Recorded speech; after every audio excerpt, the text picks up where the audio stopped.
नमस्कार मित्रांनो, आजच्या या व्हिडिओमध्ये आपण पाहणार आहोत की ई-कोर्ट सर्व्हिसेस नावाची जी ॲप आहे ती इन्स्टॉल कशी करायची, जेणेकरून आपल्या ज्या केसेस आहेत कोर्टात चाललेल्या त्या आपण सेव्ह करू शकतो आणि त्याच्या तारखा अपडेट करू शकतो आणि कोर्टामध्ये नक्की काय चाललेलं आहे, त्याची स्टेज काय आहे हे पण जाणून घेऊ शकतो. तर सर्वात प्रथम तुम्हाला प्ले स्टोअरमध्ये जायचं आहे. प्ले स्टोअरमध्ये ई-कोर्ट सर्व्हिसेस जे हे तुम्हाला समोर दिसत आहे ते तुम्हाला आधी इन्स्टॉल करायचं आहे. माझ्या मोबाईलमध्ये ते आधीच इन्स्टॉल आहे. ते इन्स्टॉल झाल्यानंतर तुम्हाला ते ओपन करायचं आहे. ओपन केल्यानंतर तुम्हाला काही ऑप्शन्स दिसतील, जसं की केस स्टेटस, कॉज लिस्ट आणि माय केसेस. तर सर्वात प्रथम तुम्हाला माय केसेसमध्ये काहीच दिसणार नाही. त्यामध्ये जर तुम्हाला तुमची केस सेव्ह करायची असेल तर केस स्टेटसमध्ये जावं लागेल. तिथं महाराष्ट्र वगैरे काय जे काही तुमचे स्टेट आहे ते तुम्हाला सिलेक्ट करावं लागेल. त्यानंतर पुणे जिल्हा असेल तर पुणे जिल्हा किंवा नगर जिल्हा तो जिल्हा तुम्हाला सिलेक्ट करावा लागेल. त्यानंतर तुम्हाला तुमची केस सेव्ह करायची असेल, नंबर जर माहिती असेल तर केस नंबरनी सेव्ह करता येते किंवा पार्टीचं नाव आणि केस कधी दाखल केलेली आहे हे जर साल माहिती असेल तर पार्टी नेमनी पण सेव्ह करता येते.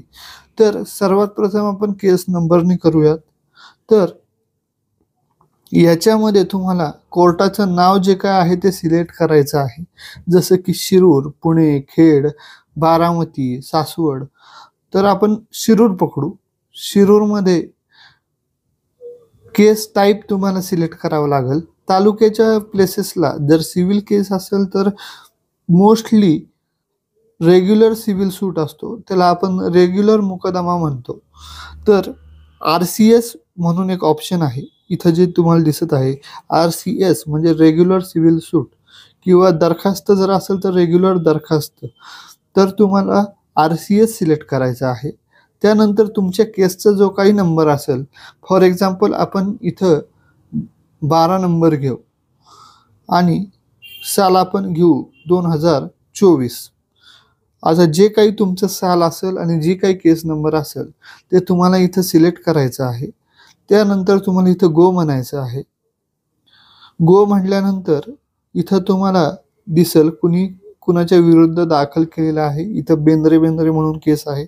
तर इथं RCSचं जे आहे इथं निळा ऑप्शन त्याच्यावर तुम्हाला सिलेक्ट करायचं आहे. ते सिलेक्ट केल्यानंतर इथं ॲड केस म्हणायचं आहे. ॲड केस म्हटल्यानंतर इथं केस ॲडेड सक्सेसफुली इथं टिक ऑप्शन येतो. त्याच्यामध्ये तुम्हाला कळतं की केस टाईप काय आहे, ते कधी दाखल केलेली आहे, त्याची पुढची तारीख काय आहे. 20/3 त्याची तारीख आहे. त्यानंतर कुणी दाखल केलेली आहे, त्यानंतर कुणाच्या विरोधात दाखल केलेली आहे हे पण तुम्हाला समजतं. त्यानंतर केस हिस्ट्री पण तुम्हाला समजते आणि बाकीच्या गोष्टीसुद्धा तुम्हाला समजतात. तर इथं तुम्हाला बॅक जायचं आहे, परत एकदा बॅक जायचं आहे आणि माय केसेसमध्ये जाऊन तुम्हाला इथं ते तुमचं नाव टाकून तुमचं केस तुमची तिथं येते. तर समजा हे आहे, तर आत्ता आपण जी केस सेव्ह केली म्हणजे RCS नंबर 12/2024 ही तुम्हाला इथं दिसून येत आहे. आणि त्यानंतर ही 20 तारीख किंवा जी कुठली तुमची तारीख संपल्यानंतर इथं जे 2 ऑप्शन आहे, म्हणजे इथं असं तुम्हाला अपडेट करायचं आहे.